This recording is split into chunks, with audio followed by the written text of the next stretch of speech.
Molt bona tarda. Anem a començar aquest acte doble, que és un homenatge a un ateneista important, que va ser soci d'aquesta casa durant 61 anys, que aviat és dit, que després en parlarem, i a l'entremig presentarem la nova edició de la seva obra poètica completa i evocarem el personatge.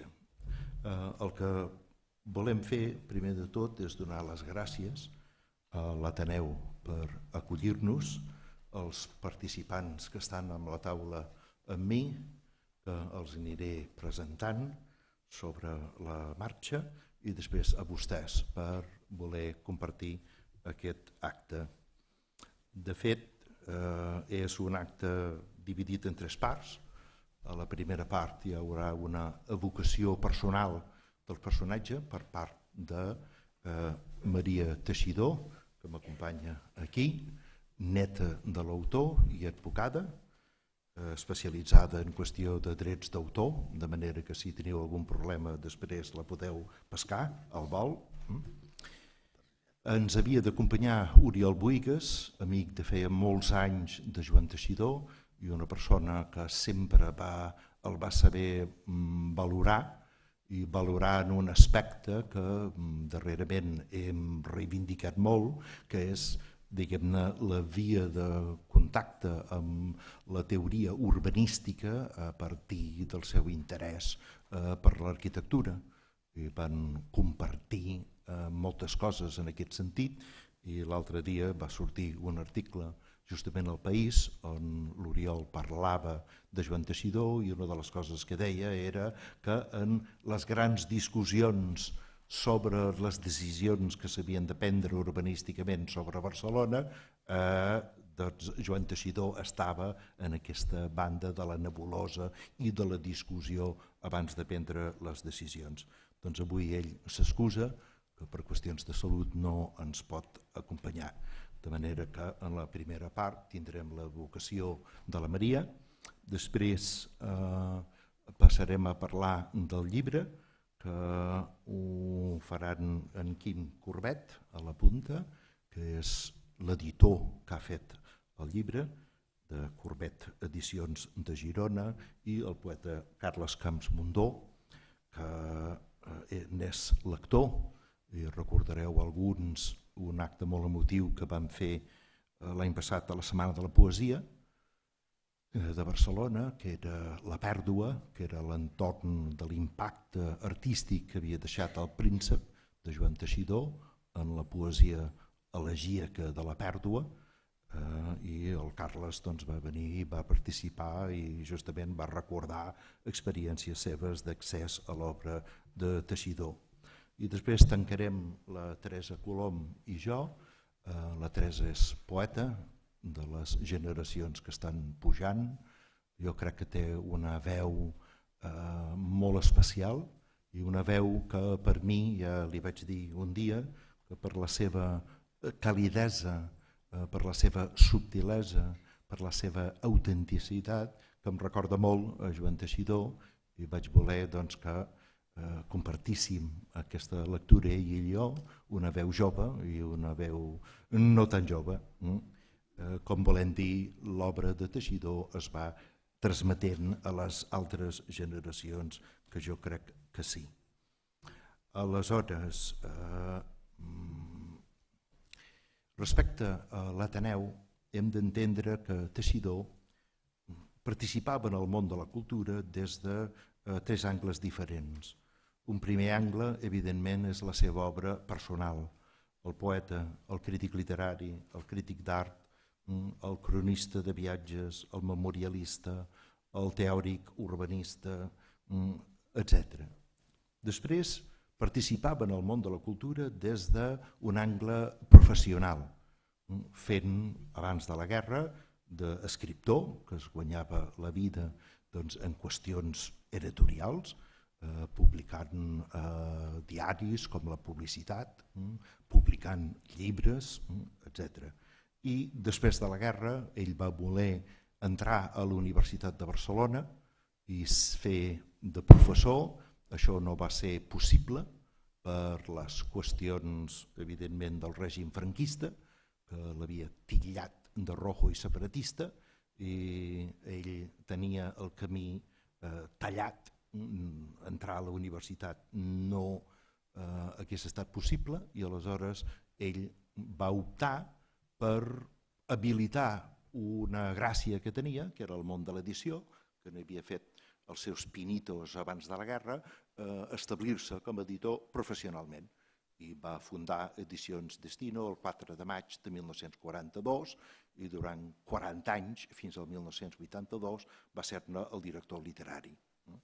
I aleshores participava en la cultura des d'aquesta plataforma de professional, diguem-ne, de ser el director literari de Destino i de ser articulista de la revista Destino.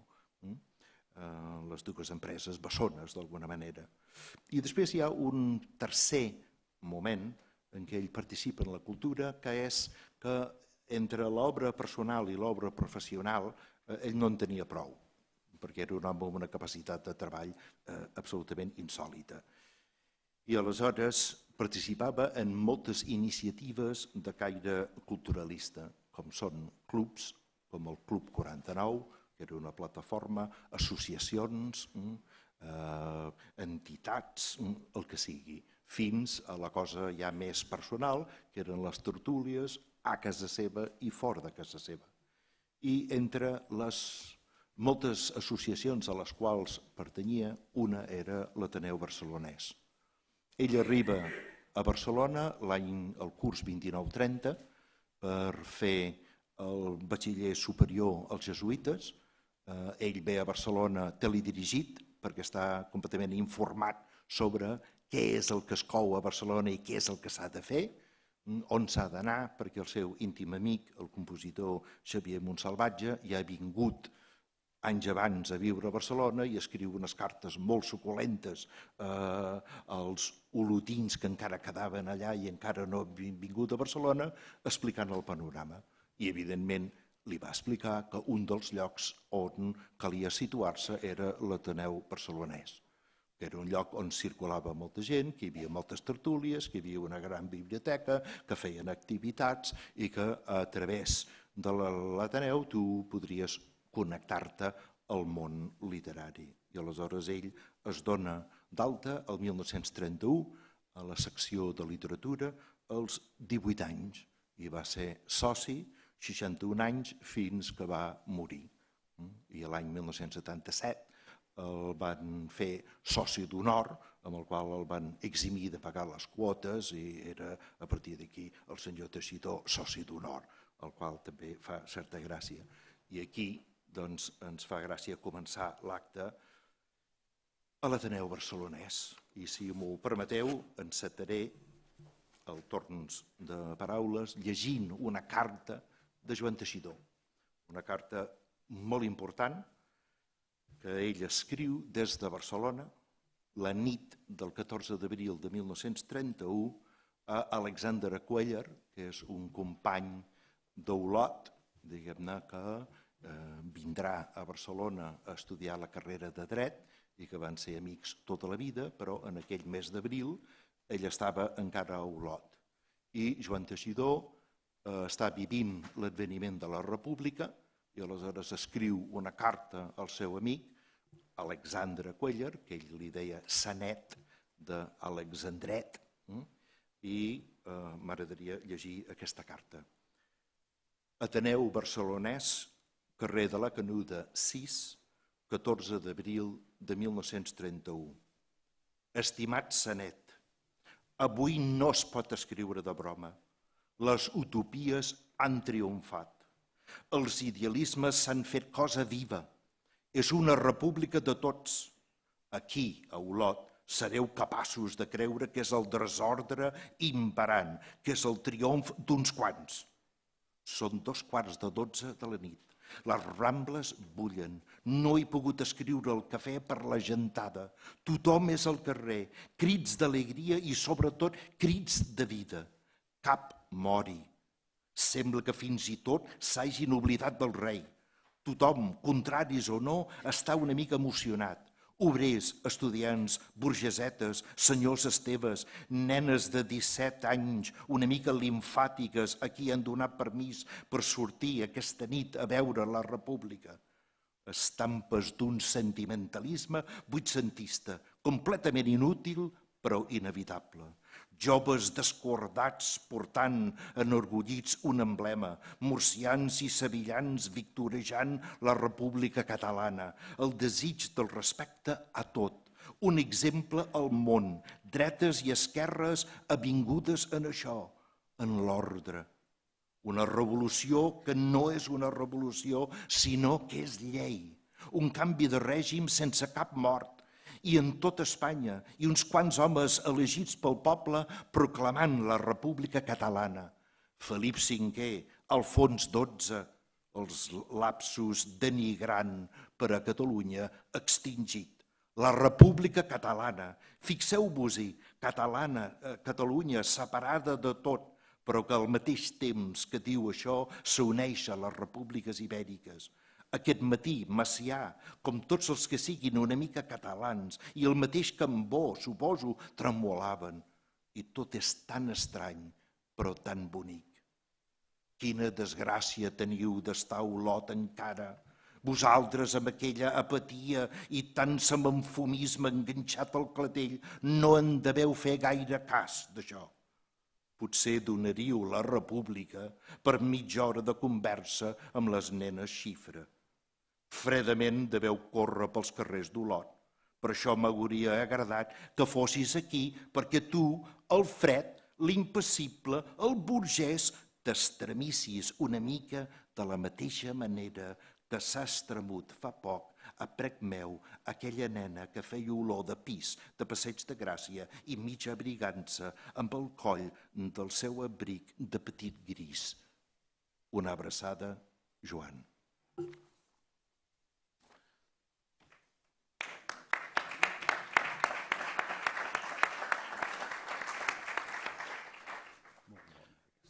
Ara li passo la paraula a Maria Teixidor, que ens evocarà la personalitat, la figura del seu avi Joan Teixidor. Gràcies, Sam.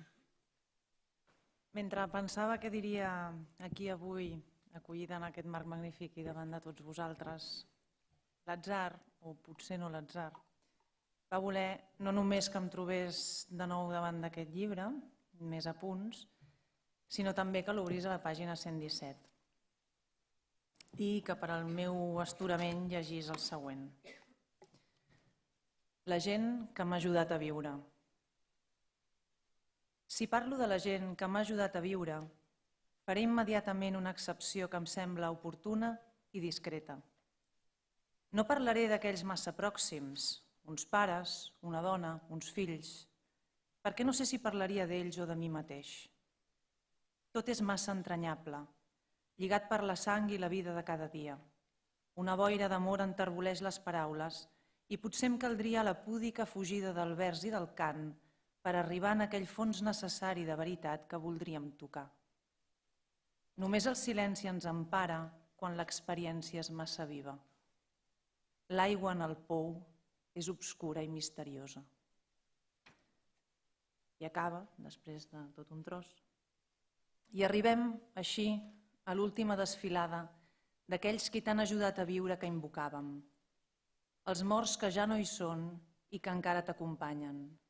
I parlem amb somnis o desperts. Els sentim a la vora. També són la nostra riquesa. Els recordem en les nostres hores més íntimes. És bo saber que mai no estem sols i que aquesta fraternitat ens transcendeix. No s'acabarà mai el continent d'amor que invocava el poeta. Immediatament em sorprenc pensant que és cert que només el silenci ens empara quan l'experiència és massa viva i que lamentablement a mi em manca la púdica fugida del vers i del cant per concloure que avui no podré dir res. Però és més la sorpresa quan m'adono que efectivament aquest és l'avi. La persona de posar paraules, les paraules exactes, a les meves vivències, inclús ara que no hi és.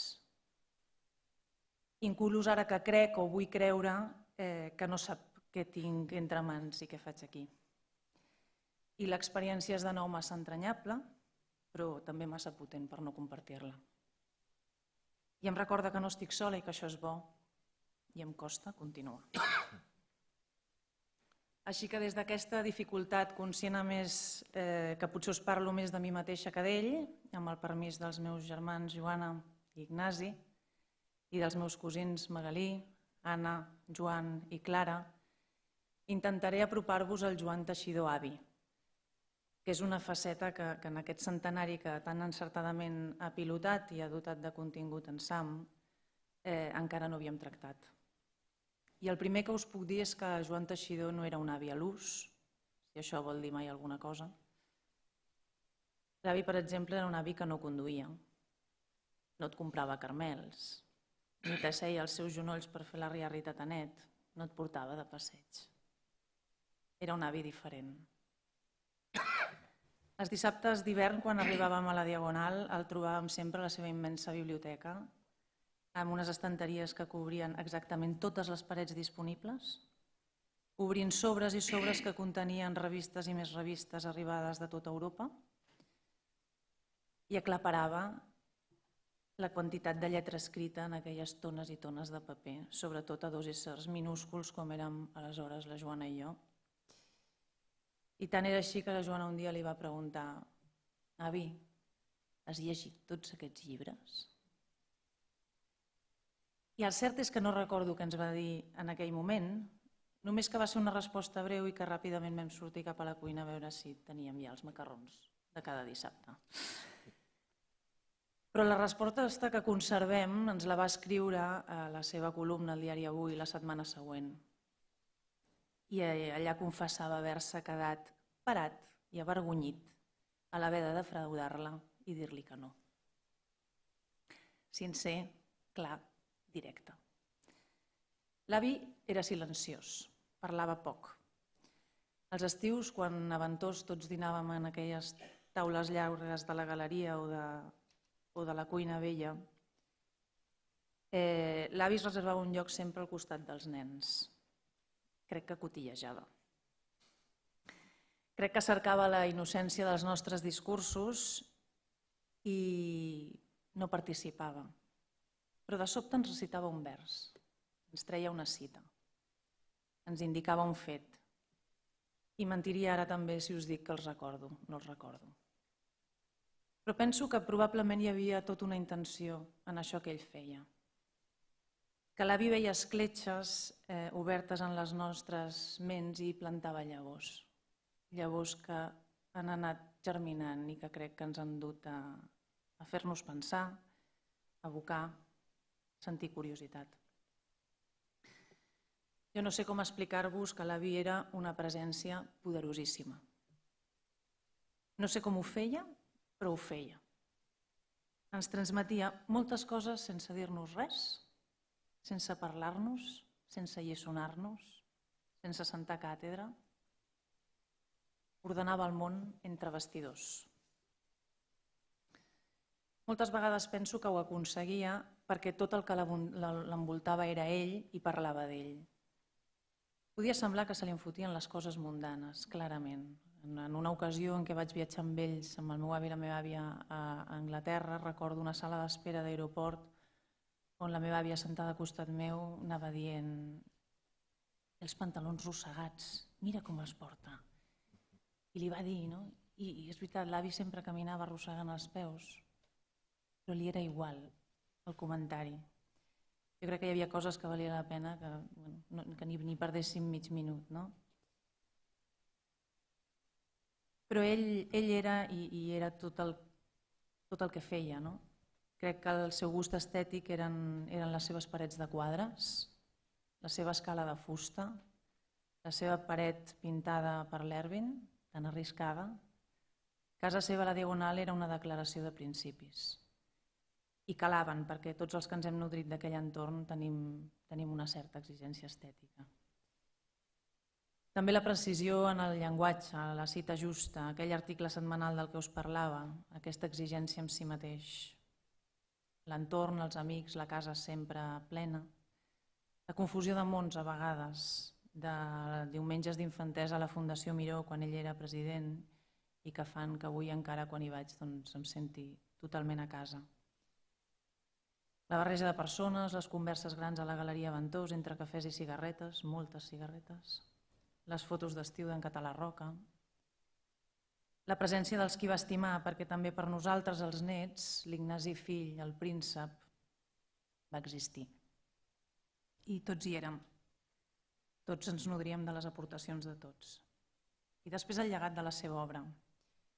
Deia la Joana, que també sempre té la paraula justa, quan visitàvem l'exposició del centenari guiats per en Sam, que l'obra de l'avi a nosaltres sempre ens havia semblat espectacular, però perquè parla de coses molt properes i de persones que coneixem i posem cares. Però que quan veus que amb uns criteris més objectius o més amplis, també la resta del món el valora com un autor excepcional, quan t'adones de la potència que tenia aleshores, el fet et sobrepassa. Jo tenia 16 anys quan va morir l'avi el 10 de gener de 1992 i de l'últim estiu guardo una descoberta trista, la de l'acceptació serena del final. Ja teníem el Fluvià i el seu testament, però quan vaig arribar a Olot aquell estiu i vaig pujar corrents les escales de pedra per anar-lo a trobar a la galeria, on seia sempre amb aquelles cadires de mimbre, li vaig fer un petó i li vaig dir: «Hola, avi, com estàs?» I ell em va respondre una única paraula: cansat. Però en aquell sol cansat ho va dir tot. Que s'acomiadava, que ja en tenia prou, que ja havia vist i viscut el que li calia i que ja tocava marxar. Vaig ser incapaç de contestar, vaig alentir el pas i vaig arribar al jardí de la piscina. I no vaig poder parar de plorar perquè vaig ser conscient que l'avi m'acabava de dir adéu. Ens va respectar el Nadal i els Reis, que eren sagrats. I el trobem a faltar. I encara ens acompanya.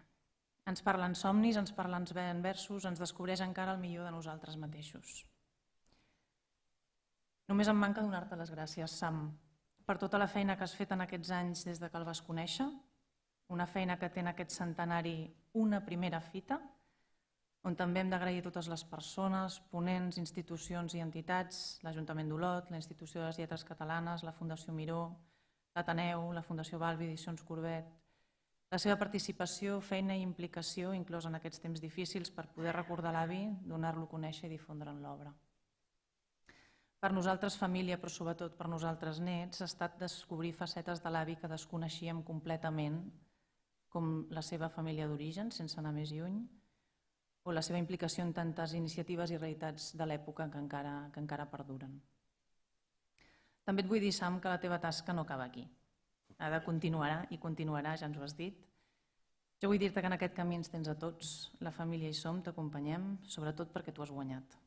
Perquè la finor de la teva feina, l'encert de les teves aportacions ens ha donat molt en aquest any tan especial i ens ha retornat moltes coses i molts sabors.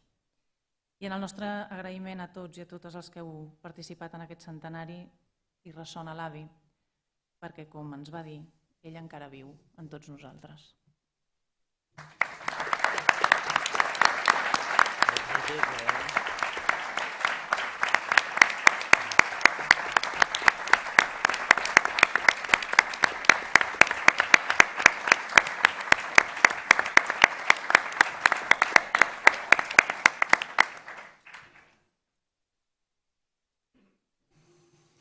Tot dit com un autèntic teixidor.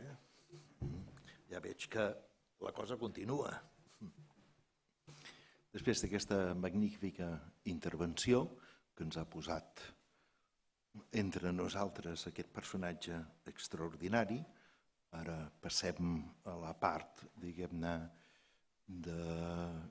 que girarà a l'entorn del que és la seva obra poètica, que en el fons és el nucli central de la seva obra.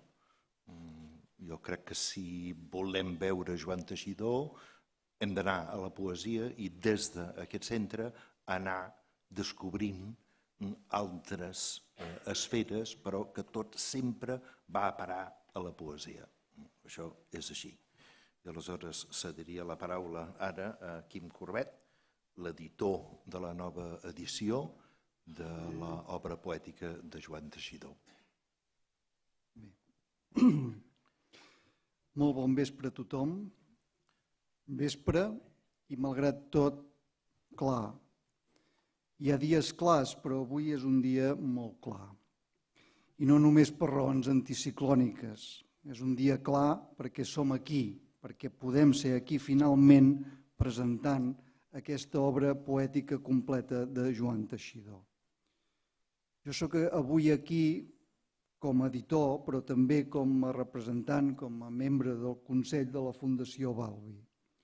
La Fundació Balbi és una institució gironina presidida i impulsada per Joaquim Vidal, que es dedica bàsicament a impulsar i recordar autors vinculats d'alguna manera a les comarques gironines. Aquest llibre que avui us presentem és fruit d'una beca que la Fundació va fornir perquè això fos possible. Aquesta beca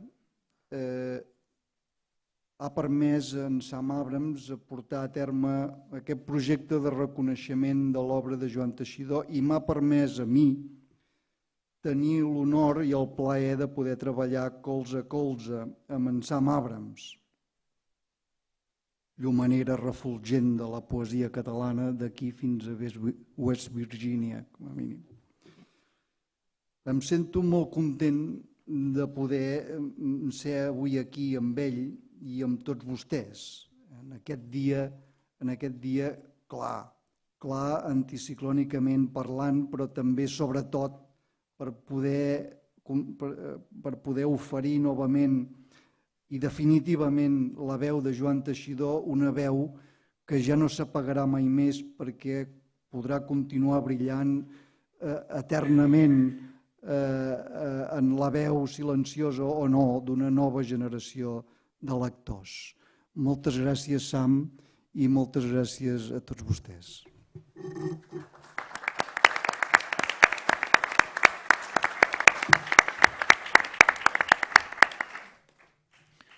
I ara passo la paraula a Carles Camps Mundó. Personalment vaig voler que ell fos el balador aquí, el balador poètic, perquè em sembla que en el panorama actual de la poesia catalana, Carles Camps Mundó ocupa una butaca a la primera fila i em sembla que té una autoritat poètica, estètica, moral, diguem-ne, d'alta volada, i que ell ens parli de la seva descoberta de Joan Teixidor i la significació que Teixidor ha tingut per ell, em sembla que té un doble valor. Carles?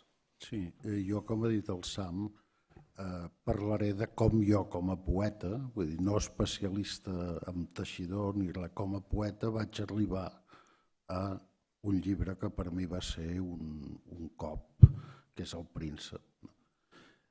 Aleshores, una mica faré un petit explicació del panorama poètic català d'aquells anys convulsos i com jo el vaig viure i com vaig arribar aquí.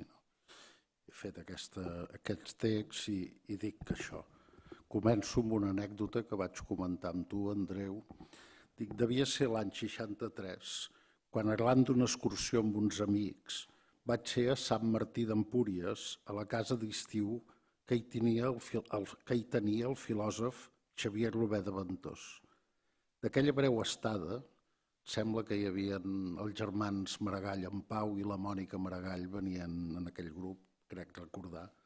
Dic, d'aquella breu estada en recordo sobretot una tornada de l'escala de nit travessant les ruïnes en aquells anys encara accessibles a totes hores. Va ser això, creuant. Jo tinc una casa a l'Empordà i mai més he pogut travessar les ruïnes, si no és pagant. Llavors encara s'hi podia passar. Dic, al cap d'un parell de dies d'estar allà per l'escala i Sant Martí, dic que ens vam traslladar a la Garrotxa i en concret al Mas Ventós, on el nostre anfitrió va ser un dels fills de la família Teixidor, l'Andreu, que aquí el tenim a primera fila. No recordo gens si hi havia tota la seva família ni si vaig conèixer allà el poeta que ara homenatgem, però sé que aquelles estades a Empúries i a Olot em van deixar un pòsit d'agradable recordança. L'entrada al Mas Ventós, la seva impressionant doble porxada, aquella humitat garrotxina del jardí tot i ser l'estiu, la posta des dels porxos, la frescor del matí quan clarejava allà al mar de la finestra oberta. Sí, tots els llocs comuns poètics del locus amoenus fets realitat. Però jo encara no havia nascut a la poesia més enllà de 4 versos maldestres de batxiller, ni tenia plena consciència de ser a la casa familiar d'un dels grans poetes del país. En realitat, els aprenents de poeta de la meva generació vam arribar a la poesia, com és obvi, en els anys duríssims del franquisme recalcitrant, que condemnava comunistes i anarquistes, perseguia sindicalistes, humiliava treballadors i estudiants i censurava catalanistes, les pulsions que encara conserva el PP, mentre s'enriquien els personatges de més baixa estofa moral reunits al voltant del caudillo. I tot plegat a pesar de la comèdia representada pels tecnòcrates opusdeistes, l'autoanomenat miracle econòmic dels 60, amb l'emblema dels 600, amb el qual havíem d'anar qui sap a on. Ara ho hem descobert, el paleofranquisme actual. Com veuen, uns anys de plom en què l'expressió en català maldava per la mera supervivència. És a dir, el nostre naixement al món poètic, el de la meva generació, va ser en els anys convulsos de la poesia de la resistència i del compromís político-social. Però al costat d'això començava a emergir entre nosaltres el que es va anomenar, després de la Segona Guerra Mundial, la segona avantguarda, amarada d'existencialisme sartrià i més tard de freudomarxisme. Una altra forma de protesta, encara que de vegades poc compresa des dels angles polítics de la resistència. Aquella segona avantguarda de què precisament Joan Teixidor, un teixidor que també hi van marcar els seus primers poemes, es va fer ressò en el vessant plàstic a les pàgines de Destino que ell havia ajudat a fundar. Tot i el meu compromís amb aquells temps convulsos, sobretot a la universitat on jo acabava d'entrar i on s'acabava de fundar el sindicat d'estudiants, pel que fa a la poesia, els meus gustos i la meva pràctica incipient es decantaven més per la revolta de l'experimentació extrema, amb resultats, això sí, del tot ingenus, que no pas per la poesia que aleshores presidia el panorama poètic i els claustres de la universitat. Espriu i la seva pell de brau, la mordàs ironia de Pere IV i en castellà la poesia política i reivindicativa de Celaya, Blas de Otero i altres de la mateixa corda, de la qual es feien abrandats recitals a les aules universitàries com a crit de llibertat. En això dels meus interessos literaris segurament hi va influir el lloc on vivia de noi, allà on la Bonanova entra a Sarrià, cosa que em va facilitar la coneixença personal de J.B. Foix, que em tenia fascinat amb la seva llengua d'una altra galàxia, aquella llengua prodigiosa que els que vivíem no pas cap immersió amb ampolles d'oxigen, com es fa ara amb el català, sinó l'autèntica submersió a pulmó lliure fins a l'ofec de l'escolarització franquista, amb la connivència eclesial, ens semblava un autèntic miracle aquell llenguatge de Foix, sovint impenetrable, perquè el nostre català, mutilat per l'educació feixista en el seu vessant cultural, era simplement d'estar per casa. I de Foix cap a brossa, és a dir, cap a l'avantguarda, cap als poemes automàtics, cap als poemes concrets i visuals, etc. Unes pràctiques de la modernitat de les quals, pel que fa a l'àmbit internacional, rebíem informació amb comptagotes. I amb tot, com un corrent profund que massa jove encara no m'explicava gaire, externalitzat com estava en la meva incipient creació artística per l'aventura formalista descrita, ja em treballava per dintre una insatisfacció essencial de subjecte poètic que se m'aniria fent cada cop més evident i que em portaria 10 anys d'inactivitat artística. A poc, gairebé sense percebre-ho, potser insatisfet de la recerca merament formal, vaig anar llegint cada cop amb més interès aquells poetes que la lluita urgent havia deixat en un segon terme. El mateix Espriu líric, però sobretot Riba, Arderiu, Laveroni, Teixidor, Manent, Garcés, Torres, Rosselló Pòrcel, Vinyoli, Bartra, aquells magnífics poetes que sota l'etiqueta unívoca de superats havíem aparcat amb la nostra radicalitat a les golfes de les andròmines inútils. Quin gran error que trencava per uns anys la tradició literària. Així doncs, després de l'experiència de la formació radical i de la formalització radical i dels llenguatges alternatius, em vaig anar adonant que hi havia en mi, com en tothom, una escletxa, potser sí que estratíssima, però humanament fonamental, oberta entre cos i pensament, el lloc en què l'experiència sensorial i psíquica encara no ha començat a parlar. L'escletxa per on ens entra al món l'experiència de la paraula poètica. Sí, un tel finíssim separava la paraula denotativa de la paraula connotada, el tel de les emocions transversals a tots els sers humans, la pulsió de vida i la pulsió de mort, amb totes les seves seqüeles de goig i de dolor, de desig i de por, d'alegria i de tristesa, de malestar i de benestar, de tots els dualismes inicials que fecunden les paraules. Com dic, anar llegint aquells poetes que amb els seus versos havien apostat per la paraula beguda en la font prèvia de la sensació i de l'emoció, en lluita amb el determini del pensament, em va anar obrint els ulls a una nova poeticitat. Doncs bé, entre tots aquells poemes que anava dirigint com un element indispensable en la formació de la sensibilitat, per mi va ser com un directe a la mandíbula del meu aprenentatge líric el descobriment de Joan Teixidor i sobretot del seu llibre El príncep, la crònica d'un dolor que aleshores m'era inimaginable, la mort no dels antecedents ni dels coetanis, sinó la dels descendents, la que no correspon, la mort d'un fill. Sí, no m'ho podia ni imaginar perquè jo en aquell temps no era sinó fill. Un dolor perfectament i estoicament expressat al poema La seva mort. L'ús de la vida ens feia febles, l'escàs plaer que hem collit. Però ell vivia sense futur, el que és dolç i és terrible. No demanava res. Així el vèiem com un estendard, com la llum des de la vall de l'ombra, com l'edat d'or des de la terra obscura. I era la mort, la seva mort només. En aquella època jo encara no coneixia el dolor d'Ungaretti, ni una tomba per Anatol de Mallarmé, dos monuments literaris en l'expressió d'un dolor tan anorreador. Ara puc dir que El príncep és un llibre tan impressionant com aquells a l'hora d'explicar-me que la poesia és un material sensible d'alta volada on les paraules lluiten per abordar l'inacceptable. Sí, inacceptable encara que sigui part de la nostra naturalesa.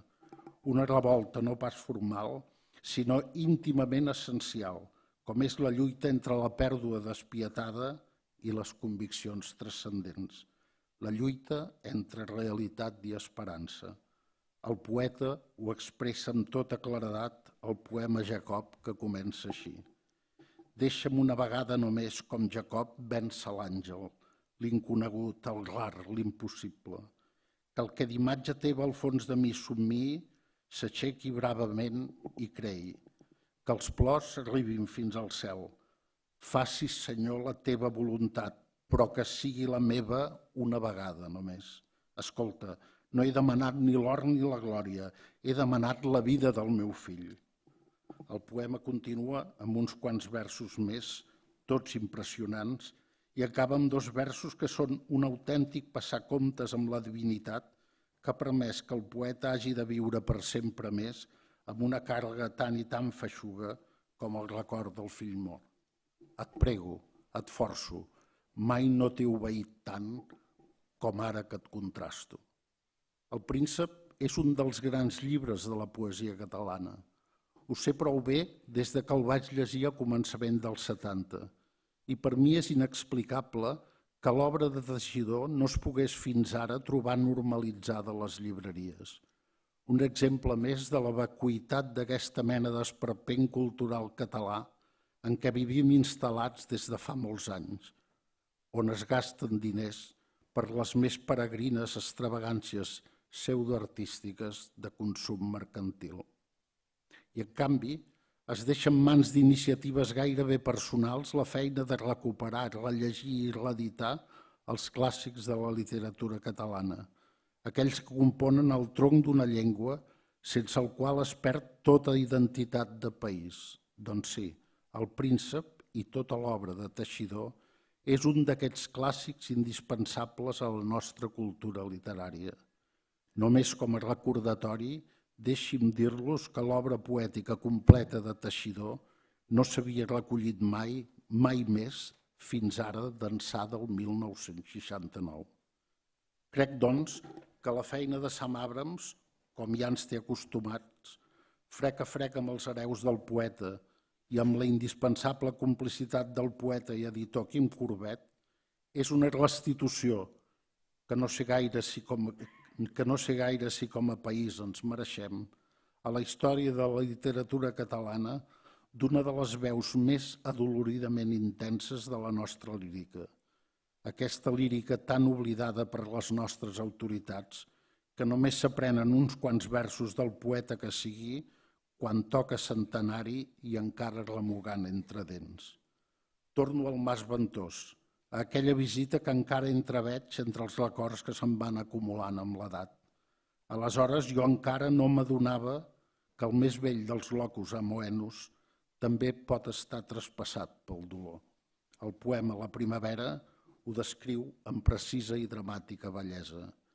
Sempre he sentit la primavera nova, l'afalac de les fulles en els arbres, però ha mort aquell impuls antic, m'envellia de sobte. Com podria, quan tot s'esqueixa, ser feliç, sospirar feliç? Em fa pena la saba que s'enfila pels troncs renovellats, la prímula que neix, el vespre que es perfuma i la nit tèbia. M'espaordeix la vida que m'espera, la paraula que creix per morir. Ésser un altre enllà del meu silenci. Res més.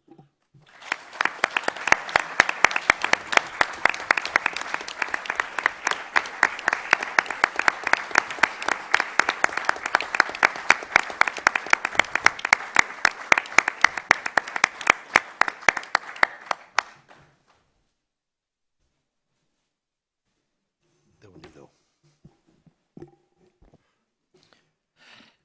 Ja heu sentit l'autoritat. Sí, pots pensar. Que Teixidor és important i és important per un creador en actiu, és important per una llengua, per una literatura, és important per les generacions que venen. I ara el que podem fer és fer el tast. La Teresa i jo hem preparat una petita mostra a partir de certs temes a l'obra de Teixidor. El primer bloc... Oi que em deixes el llibre? Pensava que n'hi hauria aquí a la taula, però... El primer bloc són dos poemes que són un díptic que pertany a l'època de joventut de Joan Teixidor, que empaitava moltes mosses i s'emportava moltes carbasses, però ell insistia. Era un poeta molt entusiasta, de jove, i en un moment determinat va estar molt obsedit per el tema de la cançó tradicional en la seva essencialitat. I aleshores la va voler imitar, va voler d'alguna manera afinar el seu instrument lingüístic buscant aquesta cosa tan breu, tan concentrada, tan especial. I aleshores aquí tenim un díptic amorós en què primer parla ell i diu la seva i després parla ella i replica. Pluja d'amor. Anàvem al riu, amor, entre les canyes, amor. No et vaig dir res i et besava. La pluja s'esbat, amor, i mulla el teu cos, amor. L'aigua del cel no ens separa. Apropa't, si vols, amor. Jo sóc abrigall, amor. Jo sóc abrigall i flama. Ella parla. Ens apleguem a la fronda. És migdia. El sol és alt. A la galta estranya ardència ja no em cal. Ens ajacem damunt l'herba. El teu sospir em fa mal. Els braços s'afanyen massa. No s'hi val. El cel el veig entre branques. Se'm gira una set mortal. Potser, si ho vull, no m'estimis. M'és igual. El sol rient s'arrecera.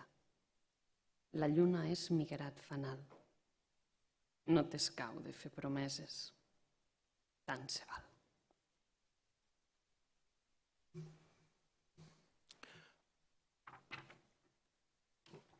La secció següent és dedicat a poemes de guerra. La guerra va ser la primera gran experiència traumàtica de la vida de Teixidor. Li van passar moltes coses en aquell any, en aquells anys. Tot un projecte vital va quedar cegat. Per això moltes vegades es parla de la seva generació com la generació sacrificada. I ell va començar a la guerra sent una persona que no el volien a les files d'armes per la qüestió de la vista. Després va ser perseguit ell i la seva família per els incontrolats i pels de la FAI.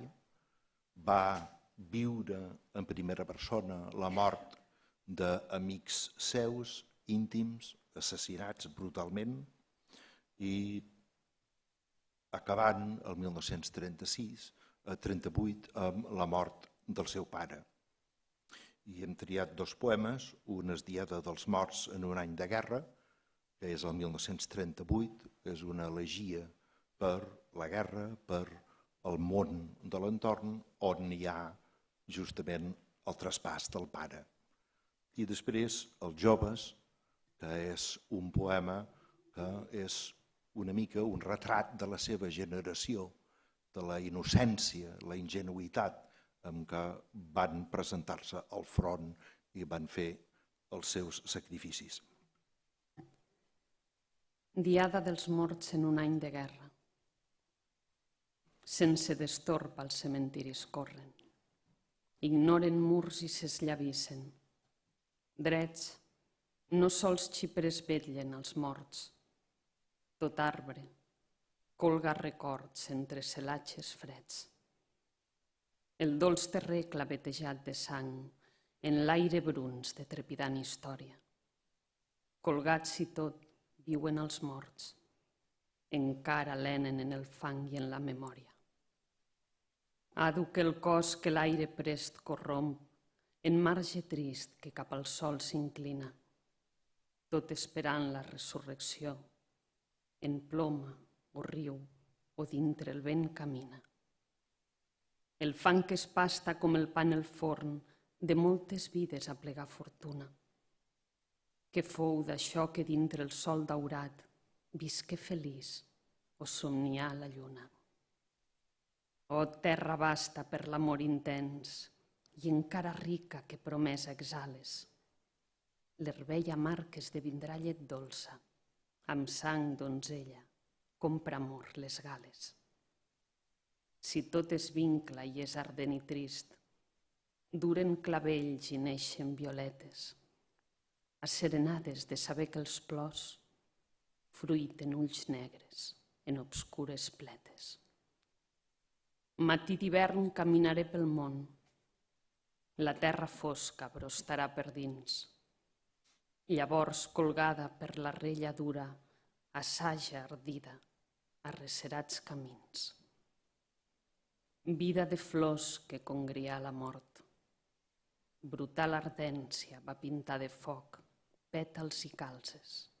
Són obscurs, difícils, els cants, la dansa, el més ingràvit joc. La gràcia signa els esquelets nocturns o primavera dintre els cementiris. Noies que xisclen furiosament. La pols m'ofega i el perfum dels lliris.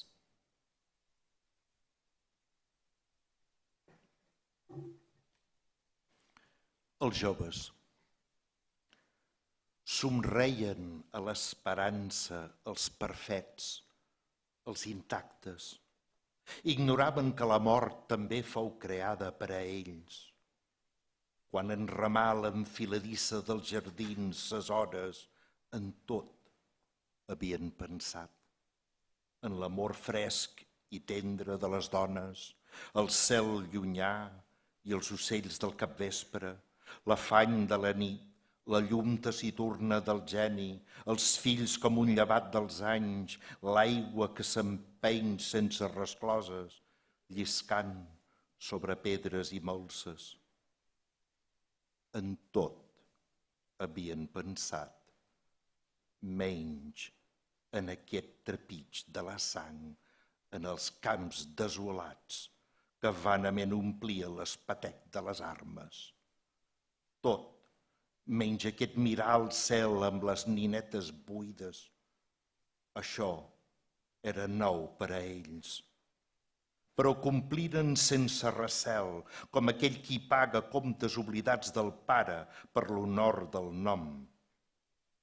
Allò no era d'ells i que potser volien rompre, sobtadament va dominar-los com un llevant arrabatat, molt més fort que l'enfiladissa dels jardins, que l'aigua i que les roses, potser perquè era estrany i gran, impalpable, i es nodria d'un august silenci, del camí, de la sang, també sense rescloses.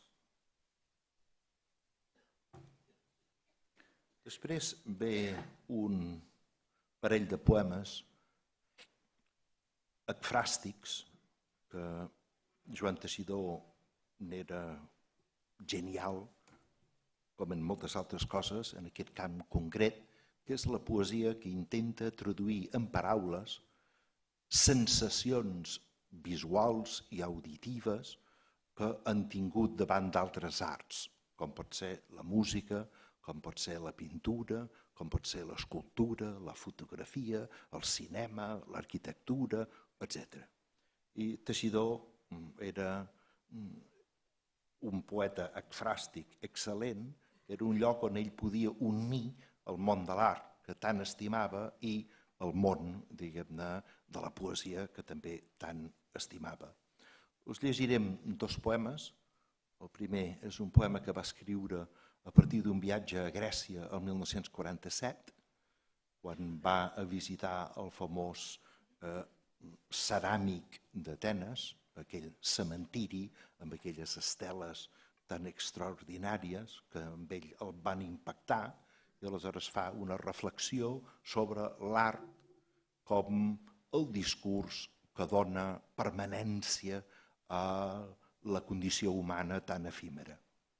I després un poema sobre Marian Anderson i el seu famós concert a les escales del Lincoln Memorial de Washington el 1939 per protestar contra la segregació, contra el racisme dels Estats Units.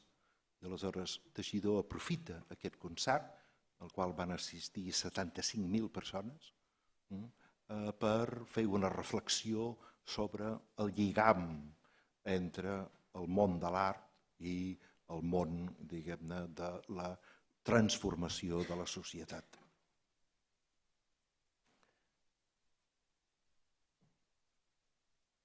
En el ceràmic d'Atenes,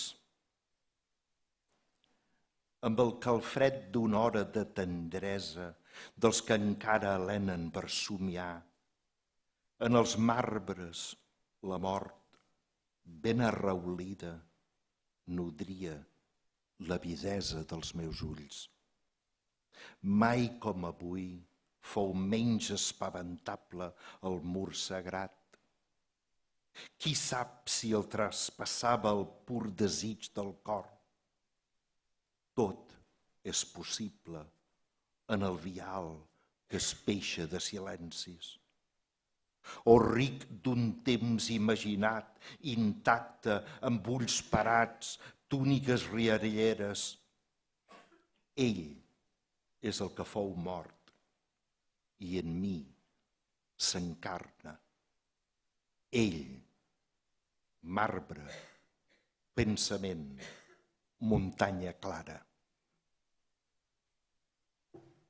Sentint Marian Anderson.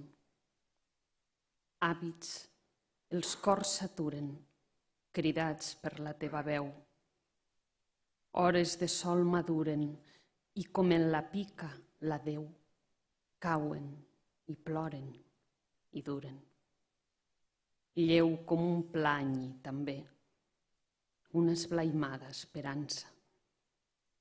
Terra llunyana que ve i mor, talment una mansa, sens mica de força ni bé. No et trenquis, no fiblis en va. Sigues com plor que s'afina en freu tan estret com la mà, vent que per tot s'endevina, ocell que no sap com tornar.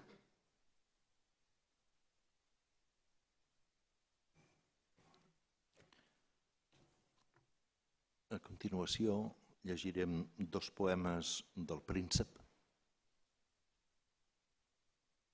Un és Venècia i Empúries i fa referència a un entreteniment que gastaven pare i fill durant les llargues hores de malaltia a la clínica, que era d'Estrènyer dos mons. El nen, Ignasi Teixidor de Ventós, amb l'experiència del món que ell tenia, i Joan Teixidor amb l'experiència del món que ell tenia. I aleshores Joan explicava viatges i llocs, i aleshores el nen intentava trobar el seu equivalent des del seu món. I aleshores surt d'aquí aquest poema bellíssim que es diu Venècia i Empúries. La Venècia, diguem-ne, del pare i dels seus viatges, l'Empúries d'estiueig que coneixia el nen. I després llegirem els esfòdels. Segur que més d'una vegada, passant per al Tibidabo, veuen unes plantes així deltetes, amb unes flors de color rosa en forma d'estrella. És una flor molt comú, que creix molt per aquí, que és l'esfòdel. I segons Homer, en un cert lloc del més enllà, hi havia una pastura catifada d'esfòdels on vivien certs esperits. Venècia i Empúries. Tot l'encís de Venècia són els carrers fets d'aigua. I l'aigua no és blava com si fóssim Empúries. S'escorre sense pressa sota els ponts que l'abriguen. Talment aquesta mort que cada nit ens ronda. Els bots per navegar-hi són estirats i negres. Es perden entre els marbres cisellats dels palaus.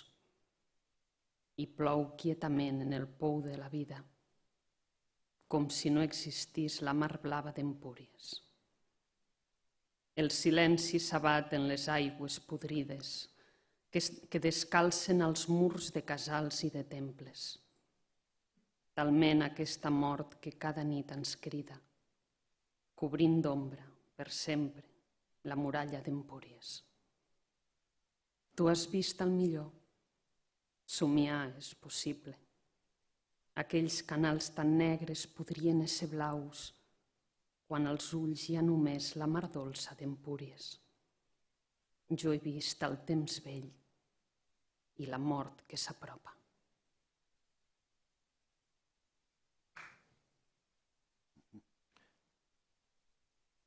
Els esfòdels. No morirà solament en nosaltres la vana fúria i l'engany primer. També el que val més i voldríem etern com l'estrella i la fe. Callem per pietat de les coses. Així es podreix l'aigua enllodada.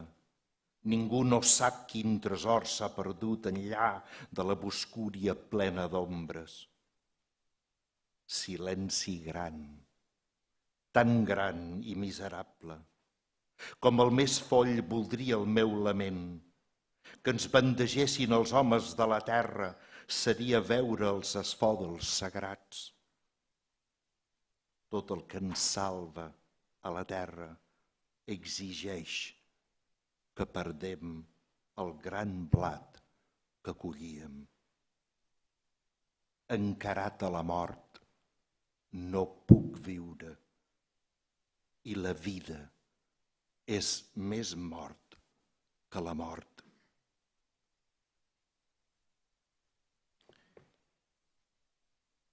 El bloc següent, d'alguna manera, ens remet altra vegada a l'inici, però des d'un punt de vista diferent. El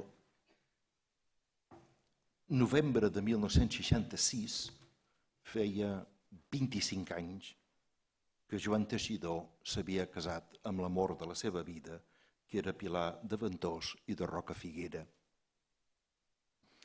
Va ser un matrimoni sòlid, un matrimoni intens, un matrimoni durador, i no gens a partir de subterfugis i d'enganys, sinó vivint el dia a dia. I en aquest moment dels 25 anys de casats, aquest fet va provocar una sèrie de poemes i textos. En Joan Teixidor recorda un text bellíssim a Destino, que es titula Una dona, i és la Pilar, i la història del seu matrimoni, i després en un llibre que va incloure inèdit, que es diu Quan tot es trenca, a l'edició conjunta de 1969, aleshores va incloure aquest llibre i allà hi ha tota una part del poemari que són poemes d'amor, i alguns dels quals són provocats en aquests anys 60 per haver fet els 25 anys de casats. En llegirem dos: Un cel morat ens volta i El temps i l'amor.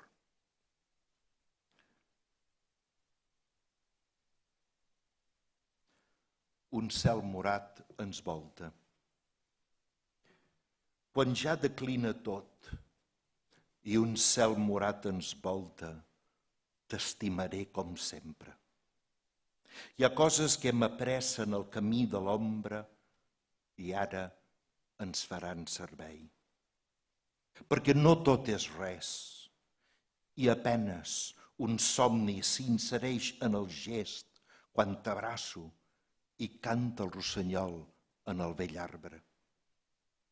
El que imaginàvem de més alt, S1, S2, S3, també era un simulacre. L'home assaja vanament l'última conquesta. Però com sigui ens trobaríem rics de la nostra esperança, que hem estat vestint amb la mort de tantes coses que estimàvem. Oh, no, no et planyis, Tot és ni millor ni pitjor. Tot és la vida, simplement. Si hem crescut en el pànic, també roda un aire pur sobre el front fadigat. Més petits, més humils que no abans, quan tot semblava nostre. Per què voldríem una gran paraula, un gest solemne, la ganyota heroica per estimar una cosa de nosaltres que no és? Callem. Hi ha una pau dolcíssima en el cor submís. Ens cal només tornar a la font primera, serfs de la gleba real, criatures de Déu que aprenen novament. Tot torna, i el més sagrat de tot, la nostra suavíssima ignorància. Aquell instant en què purs ens miràvem en el fons dels ulls. Cap a la primavera viatgem. Una altra infantesa ens espera. El temps i l'amor. És tardor i a la cambra ha naufragat la llum. Si et despulles encara, vindrà la primavera. És estiu i caldria una brisa molt neta perquè el món no es trasbalsi i miri, pensi i cregui. És hivern i se't glaça el tenderol del pit on m'adormia estones, tornant del meu desert. Tots els temps que volia, ara els tinc a la mà. M'he fet ric de tendresa, navegant el teu cos.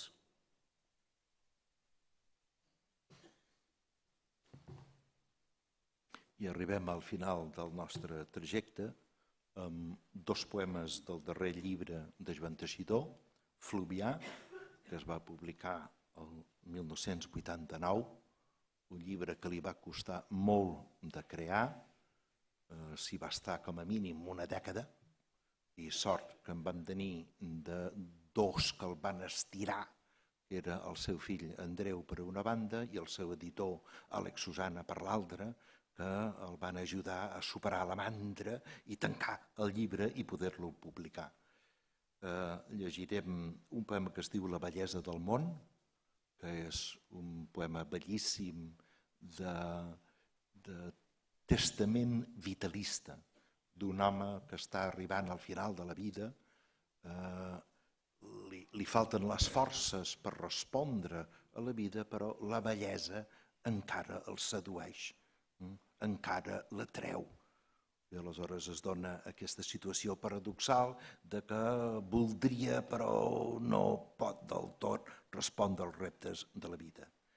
I tancarem amb l'últim poema de Fluvià, que és el poema que clou la seva obra poètica, que es diu Desenllaç, que és el moment en què la metàfora del Fluvià, el riu, desemboca a la costa, al mar, i, evidentment, metafòricament, la vida del poeta s'acaba i, tal com ha dit la Maria, viurà en nosaltres.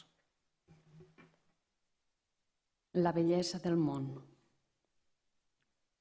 Com sostreure's a la bellesa del món i com suportar-la. Encara em vens, no he tingut temps de penedir-me'n. Miro els arbres i les dones, amb uns ulls intactes. La bellesa dels arbres, la bellesa de les dones.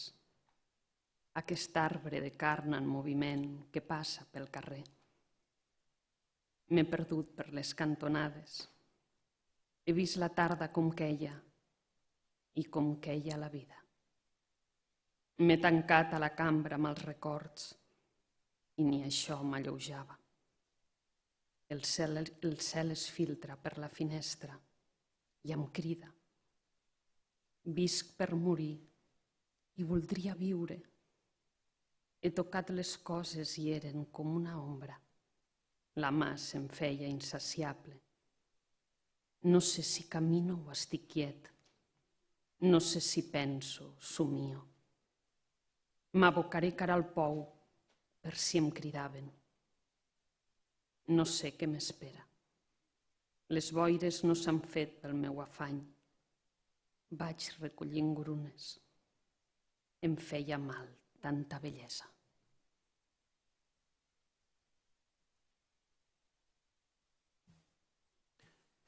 Desenllaç.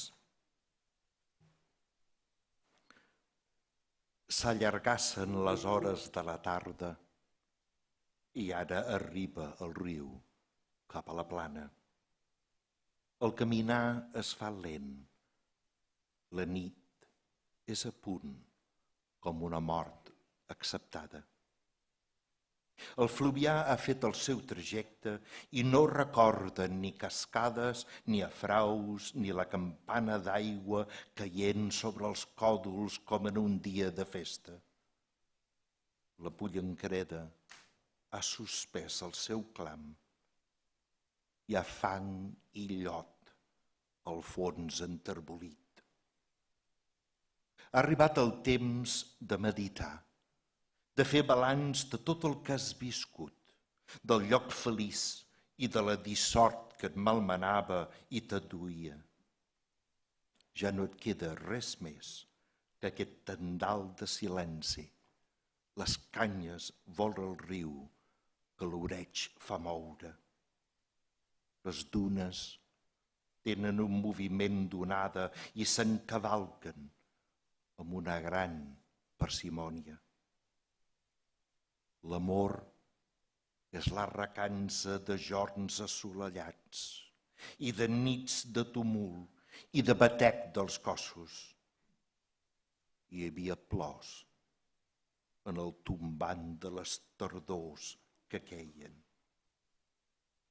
Però els hiverns tenien una tendresa de llar. Per Sant Joan els focs s'encenien a la serra, Sant Pere Pescador ja t'ha deixat per sempre.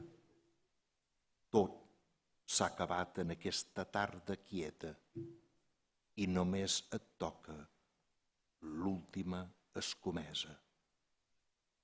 Prepara't a morir i tanca't a la crida de tot allò que ja no pot tornar.